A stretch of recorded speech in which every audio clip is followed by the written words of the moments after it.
I do think I'm always an advocate of people owning homes and being homeowners, and helping, like Habitat does. I think you have a great program, and I think finding ways to provide people and oftentimes underprivileged people housing is a great means, and we need to continue that and support that as any way we can.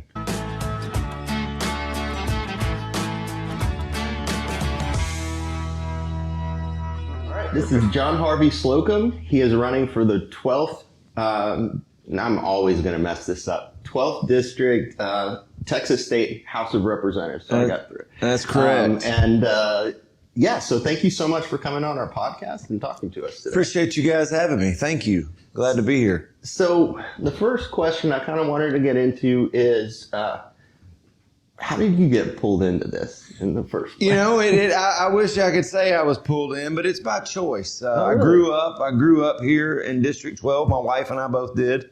I was born and raised here. She moved here at a young age, and we both graduated from College Station, from A&M Consolidated High School. Okay. We both went to Texas A&M, proud Aggies, and we got the opportunity to move away for a little bit. We lived in Katy for a few years, and then out in Midland. I'm an oil and gas guy, so we were doing our stint in Midland like most oil and gas guys do. And we had the opportunity a few years ago. I actually had some health issues. I fell over dead for 13 minutes on a golf course. What? Survived that, but it certainly kind of changed my outlook on life, and certainly changed my heart to more of a servant's role and to be purpose-driven and making a difference. Okay. And when we moved back here because of that, and it's been great being home. I think we live in the greatest place in the state of Texas and for the United States.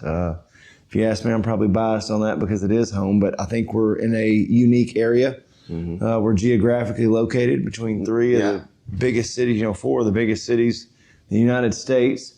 I think it's a unique spot we still hang on to a bunch of conservative values, which we need to protect. But because of those things, I think it's a very unique and special area, and I'm honored to have the opportunity to represent this area and excited about it and looking forward to the challenge.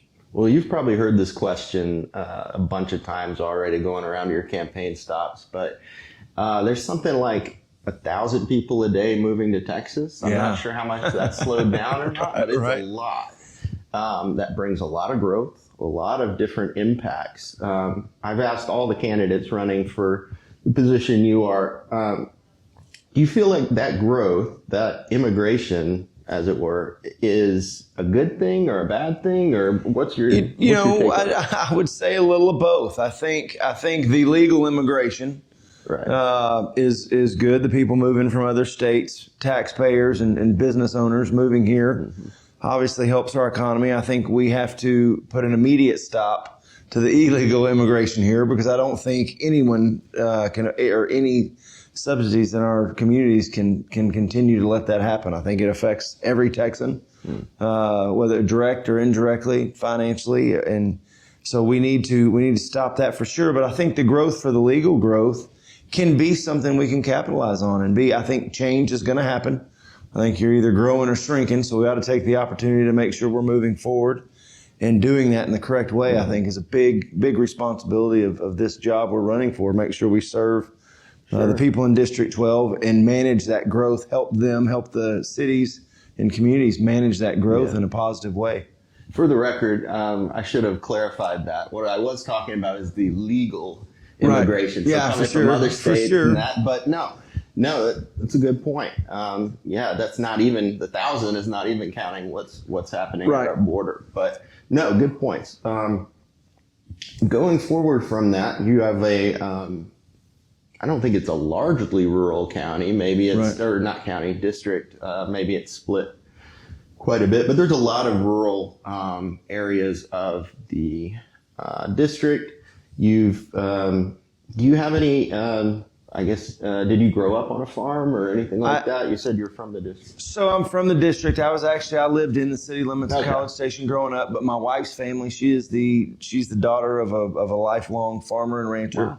He was a cotton farmer in the valley when she was young, and they moved to this area when she was in the 5th grade, so late 80s. And her family is a ranching family since then. They had a cow-calf operation her father was a big rancher and also a big real estate broker who sold ranch real estate. So he's been in that. My family, some country people, my dad came to A&M to coach in 1972, I think. But prior to that, his family, he is from a country kind of family down southeast Texas, Orange, Texas area, and then southwest Louisiana. He has a bunch of family. So we've been country people, and ranching is the way of our life. Today we own a ranch in Milam County, just across the Robertson County line, and so we are involved in agriculture and ranching right now. So it's certainly a part of our life. Okay. Kind of going back to the general idea of growth in the state, and you kind of alluded to it, that there are some aspects of it that maybe you got to manage. What do you feel is the state's role in managing some of the growth? So I think first and foremost, we need to play a key role to make sure that our power grid is successful. After the winter storm Uri a few years ago, we obviously had a big scare and big issues with that storm. I think that our state has made good improvements to the grid, but like you said, there's a lot of people moving here very, very rapidly. So we need to make sure that we stay ahead of that challenge and make sure that the infrastructure and the power grid is supported, and the growth of our state is supported from that way. And then I think we elect good people in local areas. I think our city governments in this district have more than qualified people elected to run them. And I think we need to support them without getting in their way. I think the local governments in District 12 have great people elected to those governments. And we need to make sure we support them as they need us, but make sure we don't get involved in the day-to-day too much and get in the way. I think people in the local communities and the city governments probably know best. So I think, we can provide the outline, but make sure that they get to manage that. Yeah. If it's fair to I say. hope I'm not putting you on the spot here, but one thing that the state has been doing for a lot of years in housing is there's a number of programs that affect what we would call workforce housing, affordable housing. One of them is Texas Department of Housing manages a bootstrap loan program.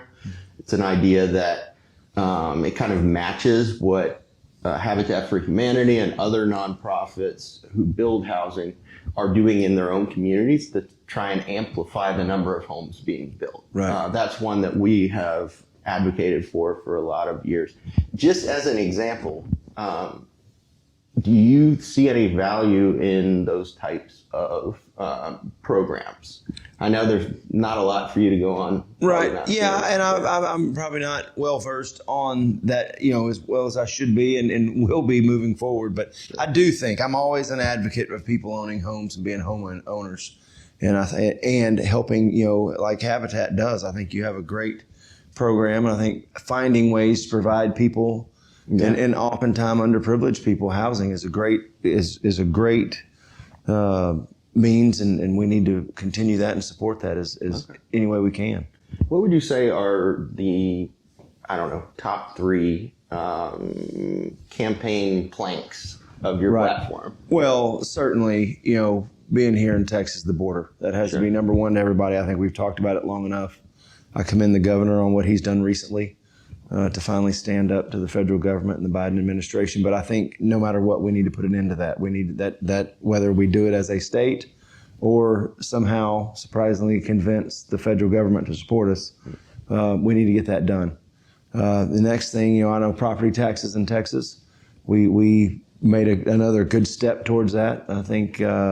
Sorry, can you say that again? What's your stance on property taxes? Yeah, so we need to continue to lower property taxes, and fight that. I thought you said eliminate. No. Well, no, it would be great to eliminate that, but I think we're a long way from that. That causes we got to generate revenue from somewhere, and I think that's a lot bigger conversation. But I do think with the surplus we have in the economy in Texas, we do have means and tools to lower those and continue to lower those and have long-term property tax relief. So we need to certainly fight that. And then what the governor's pushing with the kids' education, I think that is a growing conversation and a big topic in it will be a huge topic of the next legislative session. Okay. I am a proponent of parents having a choice in their kids' education, but we need to make sure we also have a responsibility to provide good public education. Yeah. And so to provide that choice, and we need to make sure that the kids don't suffer in that, and we do take care of our local school districts and public school districts. Okay. Okay. Oh man, I just lost the question that I had, but let's move on to another topic. I was interested to hear how on this podcast, we really try to make sure we're not, allowing for, very political language to be used, but at the same time, we want to hear the differences between the candidates. Right. So in a nicer way, how would you differentiate yourself from your Republican opponent? So I think District 12 is very blessed. They have three good candidates running. I think 3 qualified candidates. I like both of the guys I'm running against, respect them in their own ways. But I am a difference. I am lucky. I was blessed to be the son of a football coach who taught me hard work and how to build teams. And I've done that. I've been blessed because of my father and who he is to create relationships around the state of Texas. In my business as well, I've had the opportunity to spend quite a bit of time in Austin building relationships in the lobby with the oil and gas business. And so I think I start off with great relationships there and the ability to be able to build teams and get people, without compromising what I stand for, to be able to bring people to my side. And I think that's what we need. We need somebody that can build teams in our communities. We need steering and leadership groups in each one of these counties in the district that you stay close to. And I'm committed to doing that as the District 12 rep to make sure I'm very close and very tied in to the leaders in the community to be able to reflect what they want and what our community wants, my constituents want as a representative.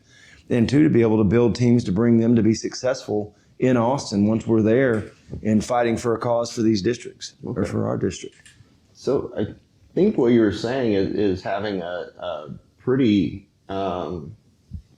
standardized isn't the right word, but a pretty formal number of groups of people throughout the district. For sure. I will have a large steering committee in each one, represented in each one of these communities and counties, and make sure that I am very tied into those communities. My best tool, I believe, is to be able to connect people and build groups. And I think if you do that at a local level for who I represent and can take that to a state level for what I need and how to get things done, that's the way that a state rep in this position will be successful, and I'm committed to do that for sure. Okay. Well, is there anything that we missed? Anything like that? Yeah, we breezed through those questions. Just excited about being here. Thank you guys for the opportunity. I am blessed to be in this, to have the opportunity to run and represent District 12, and very excited about it. I think that we are, like I said earlier, in a great position to flourish economically and have our community continue to be, the best place there is on earth. So cool. I appreciate that, and thank you for letting me spend time with you, trying to share that view. Yeah, well, this has been, we really appreciate it, Mr. Slocum. Thank you so much for coming on our podcast. Again, this has been John Harvey Slocum, who is running for District 12 State House of Representatives. Yeah, I need your vote March 5th. Make sure you get out and vote. Love your support. So thank you, guys. Yep, thank you.